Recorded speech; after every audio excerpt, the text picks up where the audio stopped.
Hello students, how are you? This lecture is on Article 19 of the Constitution of India, which says that every citizen of India has the freedom of speech and expression. Every citizen of India has the right to speak whatever he wants to speak. He has the right to express his own views on any topic he likes. But this right is not absolute right. There are some curtailments and restrictions on this right, and the basis or the grounds of restrictions are: first, sovereignty and integrity of India. You should not say something which is against the sovereignty and integrity of India. Your speech does not put the sovereignty and integrity of India into a dangerous situation. Then there is the security of Indian state. You should not say something which is against the security of Indian state or it jeopardize the security of Indian state. Then you should not say something or you should not express your views which are derogatory or which are against some friendly relations we have with other nations. And you should not say something which is against the public order, which disturbs the public order. Then decency, morality, these two are also the grounds on which your freedom of speech and expression can be curtailed. You should speak whatever is moral. You should not be immoral to the society. And very important is contempt of court. You should not be speaking or expressing your views which are so derogatory to the court, Supreme Court, High Court, so that you could be served a contempt notice from that court.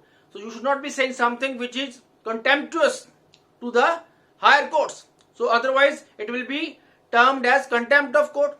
Recently, for example, Mr. Prashant Bhushan of Supreme Court advocate, he has been served a notice of contempt of Supreme Court. He said something in his tweets. I don't know, I have not read those tweets. Then defamation.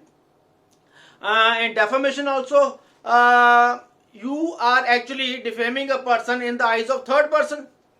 So whether that third person considers that statement worth enough so that the person on whom you are putting some wrong allegations in the mind of the third person, in his views, in his eyes, that person has been downgraded. So defamation is also one of the grounds on which your freedom of speech and expression can be curtailed. And even under section 499 of IPC, defamation is an offense. So these are the certain restrictions of freedom of speech and expression. Now second right under Article 19B is freedom to peaceably and without arms assemble at any place.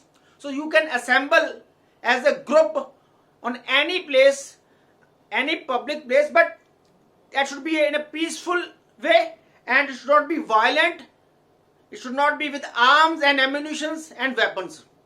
If you use weapons or arms and ammunition, then there is no right and you can be held by the police and various sections should be put on you. But as far as your assembly is peaceful, then you are within the right given under Article 19(1)(b). But there are some restrictions also. Here also same, sovereignty and integrity of India, and you should not disturb the public order. For example, you are assembling on the highway and disturbing the traffic. So you are disturbing the public order. Then the third right is 19(1)(c). It says that you can form the associations, you can form the unions.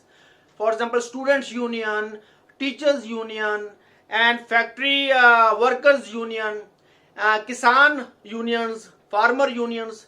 So they are also having some rights. They can assemble, they can protest peacefully, and they can form various unions and cooperative societies. But again, certain restrictions are there, and those restrictions are sovereignty and integrity of India should not be disturbed or should not be put in danger.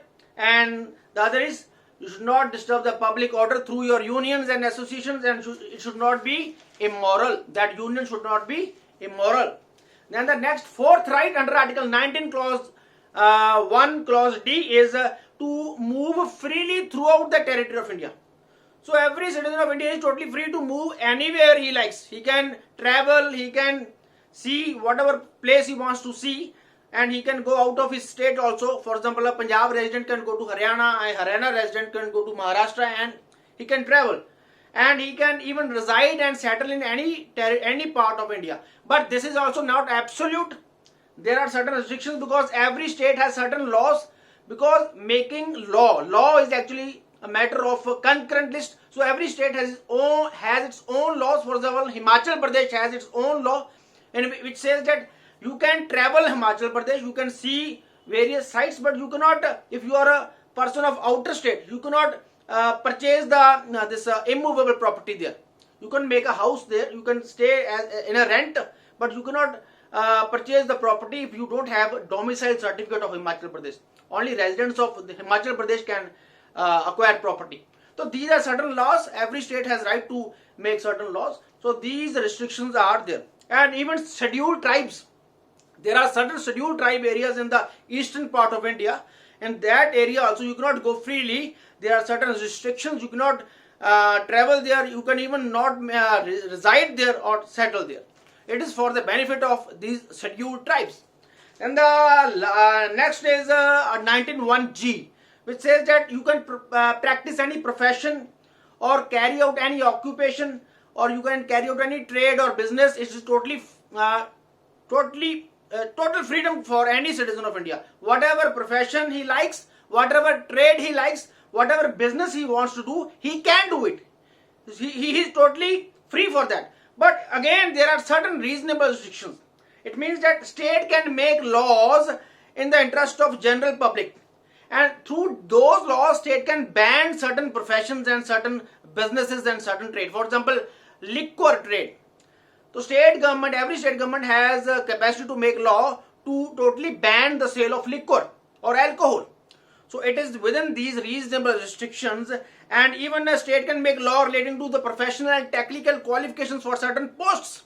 For example, if a person wants to become an advocate, for an advocate minimum qualification is LLB. So a person has to be having a LLB degree. Not every person can become an advocate. If a person wants to become a doctor, he has to be an MBBS.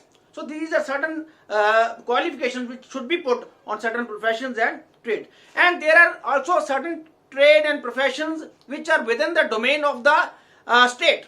No other person or authority can do that trade or business. For example, railways is totally under the authority of the central government. So no private company or any private person or authority can say that I want to start the railways, or I should do this thing, because these departments are totally under the control of the government, with government having 100% share. So government having monopoly. These are state-owned companies, state-owned corporations. For example, railways. So this was your basically literally the wording of the Bare Act of Article 15 Clause 4. In the next lecture, I will be dealing with certain case laws regarding Article 19, that is freedom of speech and expression. Thank you very much. So nice of you.